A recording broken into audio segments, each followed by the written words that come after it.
Section 6.3 is about law of cosines. Want to just mention, that's the main topic in section 6.3, but it does also cover something called Heron's formula, which deals with finding the area of a triangle. We're not covering that this semester. Okay, so you're certainly welcome to read about it, but I'm not going to lecture on it. You'll notice that I don't assign any homework on it, and I certainly won't be testing you on it. Okay, so as you're reading through the text, you can feel free to skip the section on Heron's formula, though you should read through law of cosines. Okay, so law of cosines is a little bit more complicated than law of sines. So for that reason, I usually will use law of sines if I can.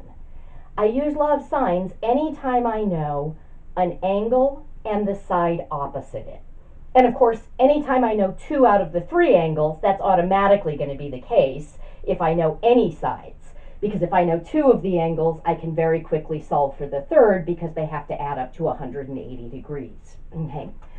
So the 2 cases where we're going to use law of cosines are when we can't do that. So that would be if we knew all 3 sides of a triangle, or if we had a side angle side. 2 sides and 1 angle, and that angle is trapped in between the 2 sides. Okay. So notice if I knew, for example, side A, angle C, and side B, the only angle I knew would be C. I don't know the side opposite it. That would tell me that I need to use the law of cosines. Okay. All right, law of cosines looks like this. We've got 1 side length squared by itself on the left of the equation.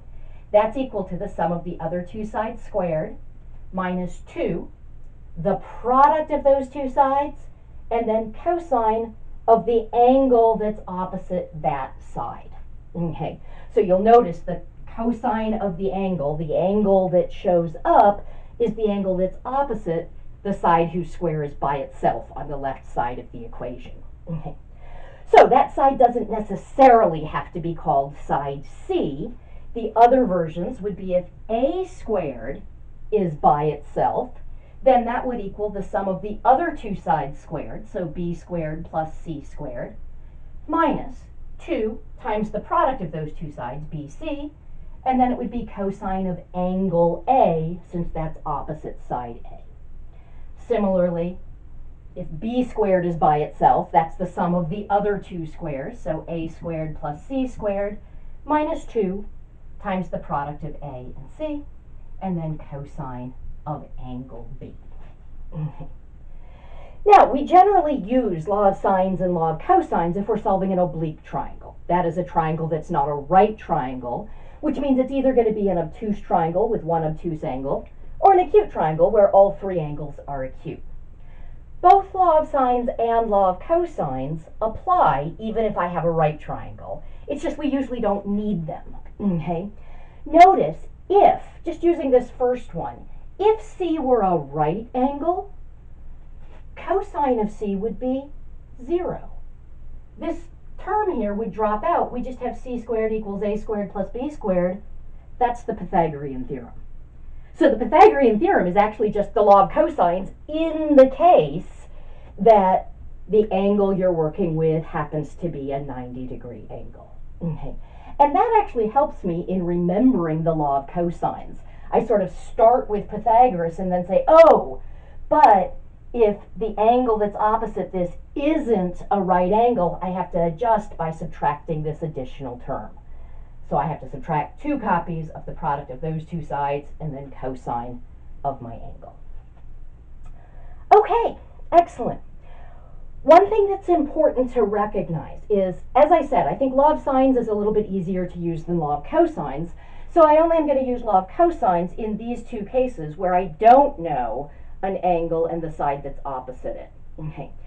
So what we'll see is when I'm working with a case where I know all 3 sides. In fact, let's just give ourselves an example. Let's say A is 2.1 centimeters, B is 3.5 centimeters, and C is 4.9 centimeters. Okay. All right, I'm going to use law of cosines once to get one of the angles. Once I have that, I'll know an angle and the side opposite it, and I'll use law of sines to get the next angle, And then once I know 2 out of the 3 angles, I'm just going to use the fact that they add up to 180 degrees. Okay. In theory, it would actually make more sense to use law of cosines twice to find the first 2 angles, because that way I wouldn't be using any rounded values in my calculations. But again, the book doesn't require that, and so I'm not going to be strict about that. Okay? But I do need to be strategic, because if I'm only going to use law of cosines once, I want to make sure I'm using it to find the biggest angle. Because when I use law of cosines, cosine is able to distinguish between an acute and an obtuse angle. Because if I have an acute angle, it would land in quadrant 1, cosine is positive. If I have an obtuse angle, it would land in quadrant 2, cosine is negative. When I use law of sines, sine of an acute angle is positive, sine of an obtuse angle is also positive. So if I'm using law of sines, I want to know ahead of time that I'm using it to solve for an angle that's acute. Okay, that way I can just use inverse sine. I don't want to be using law of sines to solve for an obtuse angle, because when I get sine of something, the angle isn't going to be the inverse sine of that. That's why there's what we call this ambiguous case of law of sines.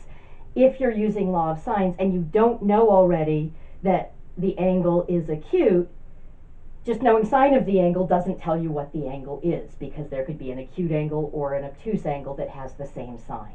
Okay. Now, because we're going through and doing a quick review of solving triangles, we're not covering the ambiguous case of law of sines this semester. So anytime you're using law of sines, you know all 3 angles. You'll be given at least 2 of them, and that means you can solve for the 3rd one. So you'll know whether you're dealing with acute or obtuse angles. Okay, but that means if I'm going to use law of cosines first and then law of sines, I need to make sure that I know that I'm working with acute angles by the time it's law of sines. So I know the biggest angle is opposite the biggest side. I'm going to use law of cosines to find that one. That way I'll know whether the biggest one is acute or obtuse, and then the 2 smaller ones have to be acute. Okay, so looks like we're solving for angle C. So this is the version that we're going to want to use. What I'm going to do is just rearrange this formula first to solve for cosine of C, and then I'll plug in my numbers. And in fact, in your text, the book gives 2 versions of each of the 3 versions that I just had up on the board. They give it solved for the side length squared, and then they give it solved for cosine as well. Okay. All right, I'm going to just add this over because I prefer to have it be positive so that I'm dividing by something positive when I solve for cosine. So I'm going to add over this term and then subtract over the c squared. So I'll have 2ab cosine of capital C is a squared plus b squared minus c squared.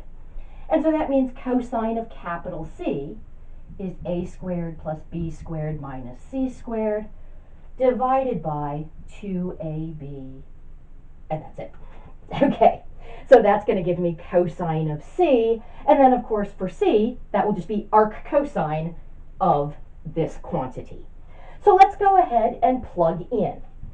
So on top, we've got a squared, that's going to be 2.1 squared, plus b squared will be 3.5 squared, minus c squared, that's 4.9 squared, and that's all over 2 times 2.1 times 3.5, 2 times a times b. Okay. Now, I do just need to be careful as I enter this into my calculator, okay? Because remember, anytime you have a fraction, that fraction bar is actually a grouping sign. So it's like there are understood parentheses, understood parentheses around the top and the bottom of the fraction. Okay. Now, some of you may be entering things in a fraction mode so that you're actually putting some stuff on top and some stuff on bottom. I'm just entering it this way. I'm going to hit 2.1 squared plus 3.5 squared minus 4.9 squared. And I'm going to hit equals so that it's actually calculated that value right there. Okay. If I didn't equal it out, I'd have to put that in parentheses because I want the whole thing to be divided by this. And so now I'm going to hit divided by, and I am going to physically type in those parentheses.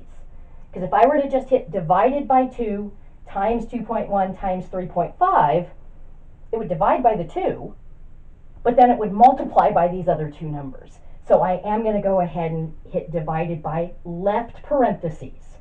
2 times 2.1 times 3.5, close parentheses, and then I can equal that out. Oh my goodness. That's crazy. I got negative 0.5. That very much surprises me because I just made up these numbers off the top of my head. Wow.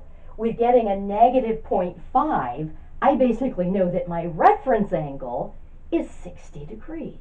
But I do have an obtuse angle, okay, because it's negative. So this is negative 0.5. If cosine is negative, then we're going to get an obtuse angle. Okay.